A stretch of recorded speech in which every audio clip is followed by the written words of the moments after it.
Happy Falcons Friday, y'all. We're back with another edition of Falcons Daily. I'm Craig Green, your host. Thanks for tuning in. Thanks for hitting the subscribe button and also leaving your comments and your likes on the videos. And also, maybe if some of the comments you leave, we may bring up some of your topics that you guys bring up. But first and foremost, today we're going to start off with a happy belated birthday to our quarterback, Michael Penix Jr.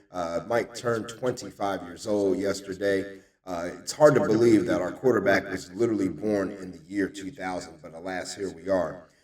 Mike Penix, again, you remember he took over the final three games of 2024 for Kirk Cousins after the Raiders game, the game that the Falcons barely won on Monday Night Football. Penix, looked pretty good last season, showed a lot of promise. The Falcons truly believe in him. That's why they drafted him in the first round over a pass rusher like Dallas Turner, who was still on the board when the Falcons selected in the 2024 NFL Draft. I thought they were crazy. The whole world thought they were crazy, but alas, here we are. Penix is starting, and it's looking like it's a good decision so far. But anyway, we're going to move on. If you see Mike around town, buy him a milkshake or something and, wish him a happy birthday. But again, happy birthday, QB1. And, good luck, good health, and let's score some touchdowns, shall we? All right, let's move on, guys. Some things that, could be of importance up here towards rookie minicamp and also towards the mandatory veteran minicamp as well, which is the battle for wide receiver 4 and wide receiver 5. I mean, let's take a look at that. Right now, your veteran players who are, the guys looking to compete for that spot, Philip Dorsett, of course, Jamal Agnew, two guys who are new to the Falcons, and, of course, Kadero Hodge returning for the Falcons, a special teamer, and also a good receiver in the pinch for the Falcons who's made some plays with the ball in his hands for Atlanta, especially last year against Tampa Bay. Remember, he scored the touchdown to win it on Thursday Night Football. But yes, I think it's going to be an interesting battle between Dorsett, Agnew, and Hodge. And then also, you got to remember, before we get to one of the guys at rookie minicamp who could make some splashes here. Dorsett and Agnew, these two guys, they're both just under 6 feet tall, so you would think they're going to most likely compete for slot position snaps. So that could really also give competition to Ray McLeod, who is right now penciled in as your third receiver on the depth chart. Of course, Drake London, Darnell Mooney are wide receiver 1 and 2. But going back to who I think who could make some waves at the Falcons minicamp coming up here this weekend, starting today, would be, of course, Nick Nash, the rookie out of San Diego State, 6'2", 203 pounds. Also, don't forget, he's 25 years old. He's not just a 21-year-old, 22-year-old senior. He's actually a little bit older, and actually pulled off leading the nation in receptions, yards, and touchdowns. So how did this man go undrafted? I'll never know. I'm not sure what they didn't see. I think part of it was he didn't have the most blazing speed in the world. He still ran around a 4.5 40. I mean, come on, the guy's still fast. He's just, he's not Tyreek Hill, but I mean, he's still a solid receiver. So, keep your eyes open for Nick Nash to make some waves this weekend. See if he can catch the eyes of the Falcons coaching staff and earn some playing time, or maybe even earn himself a spot on the roster. Speaking of guys trying to earn their spot on the roster, let's look at the tight end position going into rookie minicamp.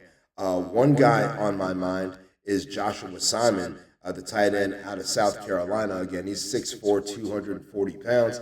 Another guy who is not a really young player in terms of coming out of college as a junior or what have you. He's 24 years old, and he's a pass-catching tight end. So that right there is a opportunity for Josh Simon to make his way up the depth chart. Of course, you have Kyle Pitts, the unicorn number 1, and then behind him currently Charlie Warner. Charlie's more of a blocking tight end. He will catch passes from time to time, but if you're going to go 12 personnel, right now you got to look at And if you want to have two pass catching tight ends and really throw defenses off, you got to look at having Josh Simon on your team. So could he rise up to tight end two? It's very possible if he has a good showing this weekend. It's going to start there, and then it's also going to have something to do with what happens when the rookies and veterans get together for mini camp down the road here. But, Josh Simon, he's got a good shot at it because the guys surrounding him for the third spot, I mean, we're talking Felipe Franks, a converted quarterback into tight end, returning to Atlanta. You've got a couple of other UDFAs that were brought in, Nikola Kalinick and Tegan Katoratano. Those names don't really scare you. They don't really ring a bell, for Falcons fans. So, again, Joshua Simon out of South Carolina, he's got a good chance to rise up to tight end too. But he's going to have to beat out Charlie Warner for it. Can he do it? We'll see. The odds are in his favor, especially because if he can catch the football, Falcons are going to want to put as many skilled players on the field as they can. Looking here at last thing on my mind in terms of guys who can make a wave at rookie minicamp is one Kobe Bryant. Can Kobe Bryant make the 53-man roster, buy or sell it? I think he has a good chance to do it. Kobe Bryant is a guy who's going to be competing for spots either in the slot or on the outside. I mean, you've got A.J. Terrell and Mike Hughes, and then also you can pencil in Clark Phillips as well as one of the main backups out there. Kevin King also coming back to the Falcons. So we'll see, In the slot, you've got D. Alford you can pencil in right now. Billy Bowman's going to be a guy they're going to take him from safety, try to train him up to be the nickel back as well. So, Kobe Bryant, another guy with a pedigree. He's played a lot of ball, got a lot of interceptions at Kansas, 13 or 14 over his time as a Jayhawk, a couple of pick sixes. A player that can get it done on the field, and he did it for Kansas. So. Not sure how he didn't go how he went undrafted as well, but again, Falcons are definitely happy to bring him into camp and see what he can do. So I'm gonna buy it that Kobe Bryant can make the 53-man roster. I mean, he's got to beat out guys like Natron Brooks to do it, but I think he's got a good chance at it, especially with the pedigree he's coming into town with, coming from Kansas and playing the ball he did up there in the Big 12 conference. So. We'll see. It's all going to start right this weekend for him at the rookie minicamp for him, for Joshua Simon, for Nick Nash, for all these guys, including Jalen Walker, James Pierce as well. So we'll see how all that turns out for the Falcons, and we'll let you know what we see and what we feel about this rookie minicamp. We'll talk to you about it tomorrow. We'll be back again tomorrow on Saturday with some more Falcons Daily for you, covering the rookie minicamp and chopping it up with you and telling you guys all the things you need to know.